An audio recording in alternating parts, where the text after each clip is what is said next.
Hi friends, please subscribe this channel. যদি 3 জানুৱাৰী বুধবাৰ হয় তেন্তে 27 জানুৱাৰী কি বাৰ হ'ব আমাক সুধিছে 27ৰ পৰা 3 মাইনাছ কৰিলে কিমান থাকে 24 24 থাকে এতিয়া আমাৰ 24টোৰ পৰা আমি এনসাৰটো ওলাব পাৰিম 7ৰে আমি 24ক হৰণ কৰিম যেহেতু এসপ্তাহত 7 দিন গতিকে আমি 7ৰে হৰণ কৰিব লাগিব 24ক যেহেতু এসপ্তাহত 7 দিন আমি যদি 7ৰে যদি 24ক কাটো 7 3 গুণে 21 থাকিলে আমাৰ 3 এই আমি 3টো যে পালো সেইটোৱে আমাৰ এনসাৰ কেনেকৈ চাব ভালদৰে দিয়া আছিলে বুধবাৰ তাৰ লগত আমি 3টা দিন যোগ কৰিব লাগিব যিকেইটা আমাৰ দিন দিয়া থাকে আমি সেইকেইটা যোগ কৰিব লাগিব গতিকে বুধবাৰৰ লগত 3টা দিন যোগ কৰি দিম যে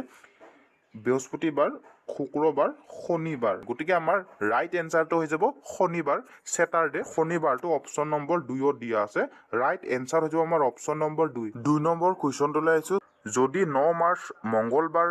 হয় তেন্তে 30 মাৰ্চ কি বাৰ হ'ব আমাক একেটা মাহৰে ওলাব দিছে প্ৰথমতে আমি 30টো তাৰ পিছতে আমি 30ৰ পৰা কি কৰিম 9টো খালি মাইনাছ কৰিব লাগে 30ৰ পৰা 9 মাইনাছ কৰিলে আমাৰ কিমান থাকিব 21 থাকিব আমি 21ৰ পৰা 21ক 7ৰে